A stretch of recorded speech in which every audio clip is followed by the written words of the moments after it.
bi nga xam ne tëgg nañ ko. balaa may dem ci projet damay door d'abord par ci communiqué. bi ñu duppee communiqué de la présidence de la République. ci ki ko signé mu nekk Pape Cheikh Sakho Djimbera su fekkee juum moom moo ko signé. d'abord communiqué bi ci jëm boppam soxna Kumba. du communiqué présidence. ah bon. non non communiqué bi soit communiqué parti politique lay doon wala mu doon communiqué coalition. comment du présidence.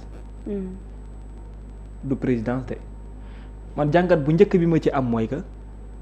c'est-à-dire ak loo mën a téye par rapport li président de la République def lépp communiqué bi ñëw def annonce bi communiqué purement politique moom la ñuy teg xamul tax ma wax la loolu.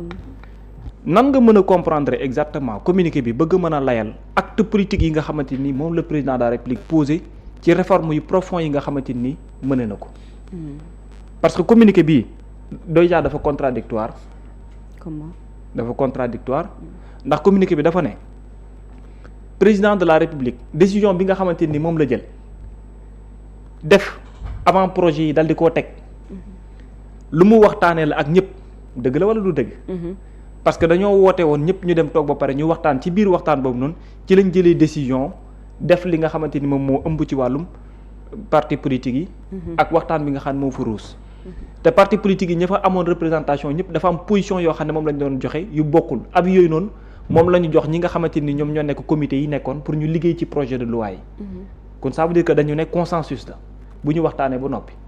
mais consensus bu ñu waxtaanee ba noppi ba naal ay avant projet teg ko. pourquoi le président de la République invite encore nee na mu ne les acteurs politiques la société civile et les spécialistes pour ñu jëlaat encore débat dugalaat ko encore ci biir projet de loi yooyu noonu d'autant plus am nañ accord ba bëcc ay projet de loi ay avant projet lan lañ ciy débattre. Babou loolu moo toll la peut-être boo ko bëggee ndax 2029 sax du tax nga pare. voilà lu tax nag xam nga nag lu tax. bu ma ne nekkee lii mbirum politique na ñëpp indi seen xalaat. xam lu tax ma ne li mbirum politique la te fa laa jëm plateau bi rek ay 50 000 xalaat. très bien léegi lu tax ma wax na la ne li mbirum politique la pour man ci li ma gëm mooy que ne même bu fekkente ni nii àllarba bii ñuy dëgmal mu di suba président de la République dafa jël avant projet yi dugal ko ci biir conseil des ministres ne adopté nañ ko. ça veut dire que ne l'ordre politique moo tax mu def ko waaye préparé wu ko woon. xam nga lan lay naal fii nii lu muy wane. dafay mel ni dafay précipité wu. pas précipité wu. jël leen seen temps nga naan ma précipité wu. moom kay li mu leen bëgg a wax fii mooy que ne jël leen seen temps ngeen waxtaan ngeen xool lii ma def ko may avant projet lan moo ci seen gis-gis yéen ñëpp ba noppi. man ma doog cee àddu ci. même bu fekkee àllarba ginnaaw ëllëg jël na président de la République yóbbu yi pour mu nekk ay projet ça veut dire que ne ordre politique bii am nii moo soppi xalaatam waaye du lu doon lu mu prévoir.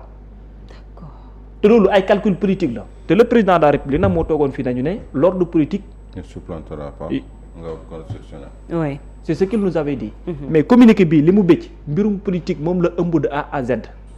léegi li muy wane mooy que ne ils n'ont pas besoin de se précipiter et ils savent exactement que ni élection locale 2027 la war a am te processus ba bu ñu ciy dem ñaata weer moom moo des pour ñu yegg ci. bëreetul en tout cas. du 8 mois lañ tollagum. à peu près. moo ci exactement foofu lañ toll. léegi bu fekkente ni tey amul touche boo xam ne indi nañ ko ci code électoral bi fii ba 2 mois di dem fan la ñuy jëm exactement beneen bii gën a garaawaat mooy le président de la République depuis mu nekk fi ba ndëgë ni tout projet de loi bu mu mos a bëcc conseil des ministres nga ko yëgee wala. am na beneen boo yëg léegi lu waral communiqué bi ak lu waral avant projet yi. ñoom nee nañ. lan moo ko tax ak conférence de presse aussi dinaa fa ñëw. léegi baabu xoolal may ma rek ma leeral li ma doon wax sànq bi baal ma de. waaw demal mooy article 54 bi. La qualité de membre du gouvernement est incompatible avec un mandat parlementaire, un mandat de chef d'exécutif territorial et avec toute autre activité professionnelle, publique ou privée rémunérée sous réserve des dispositions prévues à l'alinéa 2 du présent article. Kon li mu tekki mooy. boo nekkee membre du gouvernement premier ministre wala ministre secrétaire d'État mënoo nekk en même temps maire non avant maire waxoo assemblée. waaw loolu si laay ñëw nii mënoo nekk en même temps maire mënoo nekk député mënoo nekk président de conseil départemental wala beneen cër si wàllum profession boo xam ne nii privé ou public boo xam ne nii da lay fay ay koppar sous réserve de li nga xam te ni moom alinéa 2 di article moom lay wax donc pour bañ a guddal si alinéa 2 bi loolu laa bëggoon wax mooy leeral li mu doon wax sànq. d'accord mooy mënoo nekk ministre maire lay mënatul nekk ministre maire ministre député moom mënut a nekk moom. mënul nekk d'accord foofu laa doon wax. très bien bu njëkk bi jarul énumérer parce que mënut a nekk. mënul nekk léegi yaa ngi woon si li tax ñu becc ko si penc exactement xamul tax ma wax la na la ne lii wàllum politique la te communiqué bii ma gisoon Pastef signé ko wala coalition Diomaye signé ko moom laa gënoon a kontaan que ma gis présidence ñu signé ko parce que li fi nekk yëpp ordre politique la boo xamante ni bu ñu teg la pour des calculs politiques et c'est ce qui est malheureux dans tout ça lan lañ ko layalee nag ne lu tax ñu def communiqué bi ak lan moo tax ñu siwal avant projet yi te ñun li ñu mos a yëg yëpp conseil des ministres la ñu ko yëgee comme ay projet politique xam na lañ ko layalee nee nañ projet de loi parce que projet de loi bi nga avant projet yi ñu génnee waxtaan la bu ñu sumboon ak le peuple sénégalais léegi dañ koy delloo le peuple sénégalais ba noppi ñoom doo ko passer à l'acte un semblant de consensus waaw lan lañ fa mos a sumbugum loo xamante ni daanaka en grande partie nekkul loo xamante ni président da koy teg pour les sénégalais te bu fekkente ni du waxtaan moo koy sumb te boo koy yëg projet de loi boobu noonu biir conseil des ministres nga koy yëgee calcul politique la de A à Z te calcul politique boobu noonu ci timing lañ ko lal gis nga lii nii man damaa gëm ne bi ci gën a nekk calcul politique xam nga lan la mooy d'avoir cité le premier ministre étant président de Pastef et d'avoir cité également le président de l'Assemblée nationale faisant partie également aussi fi nga xam moom moo nekk biir Pastef ba pare encore hier ñu ñëw appuyé waat ci bouton bi Abdoulaye Tine ak ki nga xam moo di soxna Aminata Touré xamalaat les Sénégalais na leen ne comité bi nga xam ne nii moom la ñu naloon pour muy waxtaan ci wàllum projet yi Ousmane Sonko yëg na ko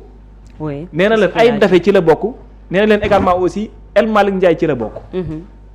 communiqué bii boo ko liiree bu dee liir nga ko communiqué bi nga am sens d'écoute boo dégloo Aminata Touré tuuti di nga gis ne argumentation Aminata Touré ak Abdoulaye Tine amul benn différence ak li communiqué bi samp ak li Aldiouma Sow wax ak Aldiouma Sow wax également aussi te la présidence son communiqué warul dem ci sensu ordre politique je ne suis pas d'accord là-dessus moo tax man ma gëm ne Diomaye lépp lu mu nal ci 4 avant projets yi nii daf koo teg sur des calculs politiques et c'est ce qui est malheureux parce que man en personne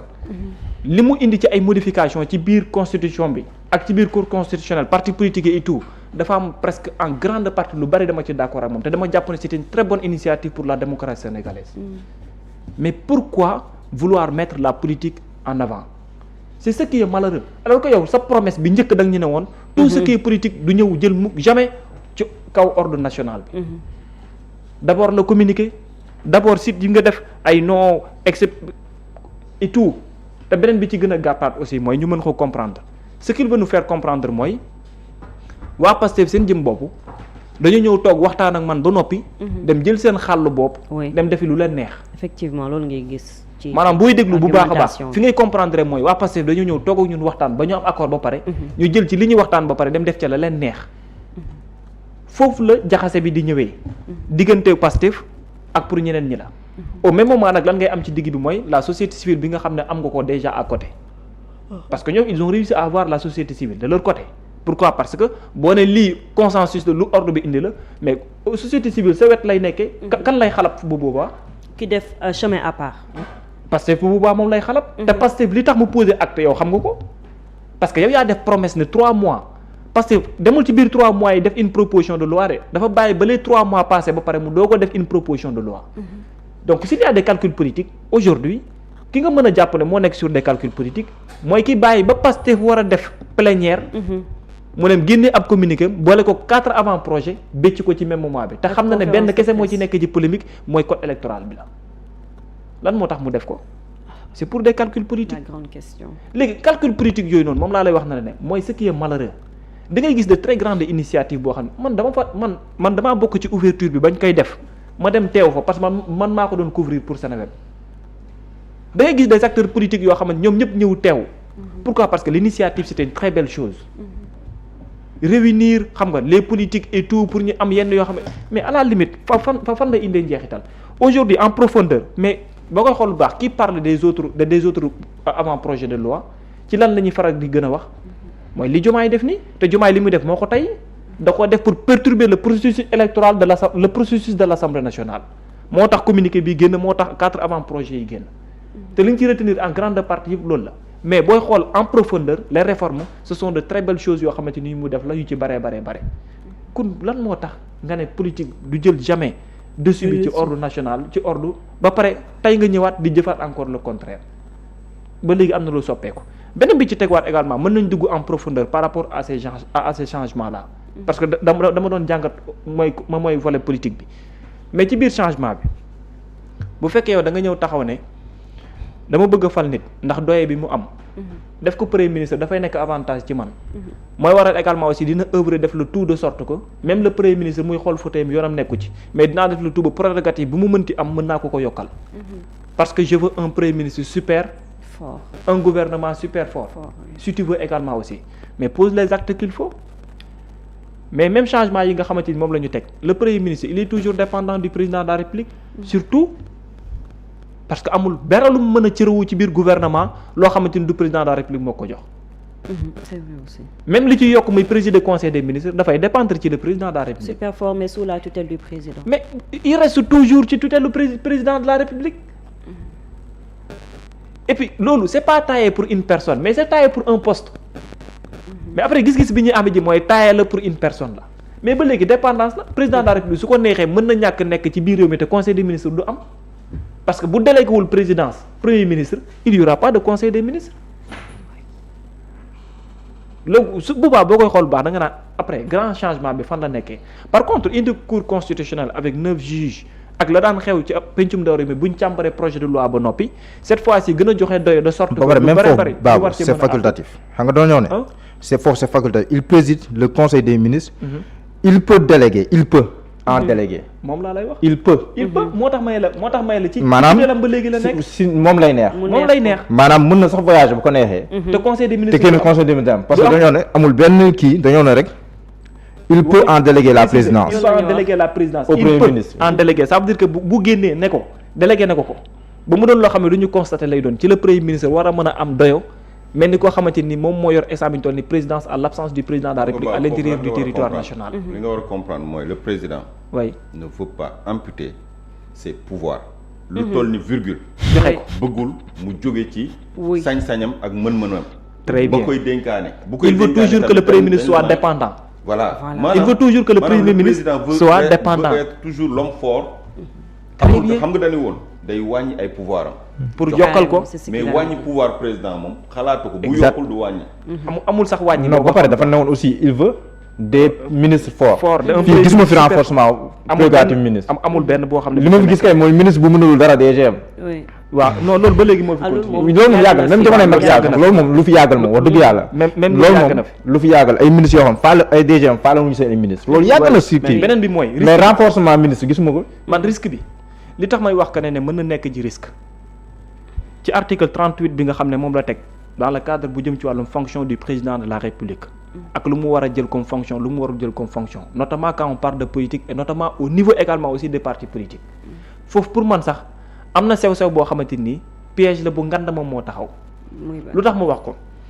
le président de la République c'est vrai projet politique bu Pastef la mais président de la République boo ko xasee ba nekk waratuloo jiite benn parti politique wala nga war a mën a jiite benn coalition mais mën nga am titre honorifique waaw article 38 bi moo koy wax mais titre honorifique tey boo ko xaymaat bu Diomaye am biir coalition Diomaye mais lan la wutee ak nekk président de coalition ak président de parti politique amul différence vraiment si ce n'est sax moom moo ci ëpp kan xam nga lu gën a garaaw mooy matt ëf xam nga lu ñu naan matt ëf xam nga baat boobu xam naa ko maanaam boo déggee ñu naan matt ëf boo koy xool lu baax presque ci sens boobu lay demee aujourd'hui yow da ngay wax benn idée wala benn programme boo xamante ni dans le cadre des actes dafay contradictoire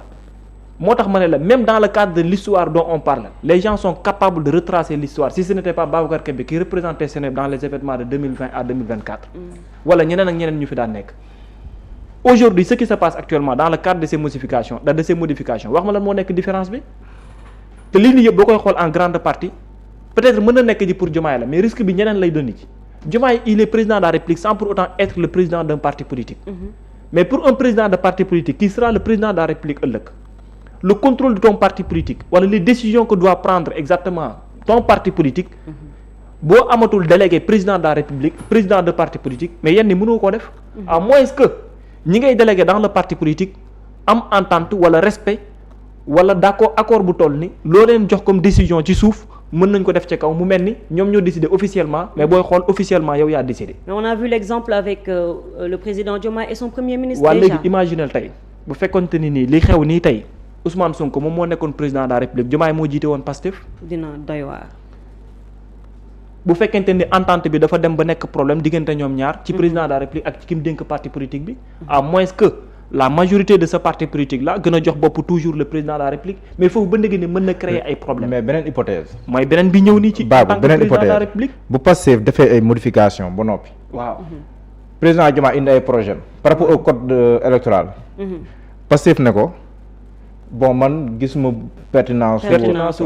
voilà rejeté ko. change moom majorité loolu ban scénario moom mooy taxaw après. bu ay examen toll foofu la question bi di nekk. mooy lan. parce que président Diomaye nee na leen sama nouvelle loi bi sama nouveau code bi moom bu ñëwee day remplace bi fi nekkoon. waaw léegi nag xam nga fu problème bi di nekk ji mooy. ñaar mënoon naa taxaw. bi assemblée nationale di bind président de la République pour am avis ci changement L29 L30 bi foofu rek déjà waxtaan rek waroon na fa mën a jib dans la mesure où le président de la République n'a pas respecté le délai des 3 mois kun su fekkee tort dafay am bu ko kenn giñ parce que en vérité man li ma bëgg nit ñi comprendre aussi mooy fii en fait boo ko waxee ñu yaakaar da nga leen mais faral waa Pastef inventé wuñ fi de li woy politique yi mos a bëgg la ñuy waxtaane ci dialogue politique ba loolu la Pastef sumb ci L29 L30 c'est ça aussi la vérité te li Pastef sumb loolu dinañ ci ñëw ak li président de la République proposé mais dañoo wax la moo nekk la grande différence par contre ça n'arrange pas les politiciens de l'opposition pour l'instant waaye ça les arrange pas du tout mais li Pastef sumb comme li président de la République sumb arrangé wul leen bu fekkente ni dañoo taxaw ci posture ak lañ campé woon parce que dañu ne kenn du ko fi laal ndax nee neen proposition de loi la taillé sur mesure pour Ousmane Sonko xanaa kon Diomaye aussi dafa taillé sur mesure un projet de loi pour Ousmane Sonko da nga leen a dégg léegi ñu xalab li Diomaye décidé fu mu toll nii waaye nee nañu itam non c'est pas une question d'idée c'est une question de personne donc su boobaa da ngay taxaw ne y a une opposition bu dox mais c'est une opposition boo xam ne du question d'idée mais c'est une question de personne parce que l'initiative du président de la République aujourd'hui en grande partie boo ko doon matérialiser mais dafa nekk également aussi en collaboration wala dafa nekk en parallèle ak tamit l'initiative du parti Pastef mais nañu doon huer exactement décision bu proposition de loi bi mais gisuma ko ci le projet de loi du président de la République alors que L29 L30 ci contenu bi daanaka différence bi nekku fa sauf si ce n'est alinéa 2 bi nga xam mooy bu président de la République foofu la xaw a amay tuuti différence kon du question d'idée c'est une question de personne pour nit ñi comprendre ko ci benn côté léegi nag beneen bi mooy calcul politique yi foofu lay nekkaate encore dafay dellu si gis nga tey li nga wax ci parti politique yi d'accord naa ci ak moom c'est une très bonne idée la mu diggee woon également aussi depuis première face à face am ba ak sénégalais yi président de la République respecté na ko mooy dans le cadre jeunesse bi nga xam ne parfois bu ñu amee âge bi bëgg a bokk ci processus électoral bi bu ñu révision au lieu ñu fay yegg loolu c'est une très bonne chose parce que lu mu diggee woon lu mu respecté la kon pour man idée la yoo xamante ni am na yu bare yoo xamante ni nekk na ci mais malheureusement parfois di nga def la rafet ba pare ëmbee ko politique boo xam ne dafay ñëw prendre le dessus sur tout te ce qui se passe ni aujourd'hui dafay contredire le président de la République waxoon ci phrase am boobu mooy ay calcul politique du mos a ñëw di taxaw ci li nga xam moo di ordre national aujourd'hui lii xew ni bu fekkonte ni génnewuñ communiqué bi lii du xew président moo bàyyi ba 24 heures pour ñu dem ci processus législatif mu dem génne communiqué bu ñëw buy entassé exactement li waa assemblée nationale di sumb et man bu nekkoon man la l'assemblée nationale du ma changer virgule ci sama position li ma décidé depuis le début ba fi ma toll moom laay continuer parce que le président de la République mënul permettre moom respecté wul délai 3 mois bi ñii agir ba noppi mu bëgg ñëw entassé waat seen ay proposition te ba léegi leeralagul na ne d'ici 2 semaines wala 3 semaines lay passer à l'acte par rapport à ces avant-projets là li mu la wax ni personne n'est rassuré par rapport délai bi kañ la fas yéene donné ji pourquoi t'as besoin de prendre autant de temps alors que projet de loi bi ne nga waxtaan nañ ci ba noppi nga bëgg ko bëcc waat nga ne pour nañ ci waxtaanaat on n'a pas besoin de ça s'il y a consensus on passe à l'acte parce que consensus bi mooy dialogue am na ba pare donc comme dem nañ consensus ba am nañ dialogue mais on n'a pas besoin d'avoir encore beneen dialogue te beneen dialogue bi pour man mooy wàcc leen ci plateau yi joxe leen seen gis-gis xool leen ay nangam loolu dialogue la sous forme de dialogue d'une autre manière la loolu yëpp xamal la mooy c'est pour gagner du temps exactement et on n'a pas besoin de ça te lii yëpp li ñu ko indil mooy que ne y a des calculs politiques à 8 mois des élections mais en 2026 2024 lañ battre campagne 2026 noo mën a comprendre ñi yegg si ci moment boo xamante ni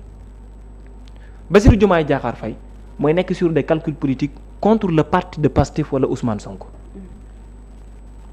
je dirais pas tu n'es pas dessus mais ndax jaaxle woo. en tout cas mbetteel la doon ci non non est-ce que doone non man jaaxle naa quoi en fait poñ bi dafa yaatu nag te jamono ji moom xam naa bu ñu ko naree continuer du ñu yeggal yeneen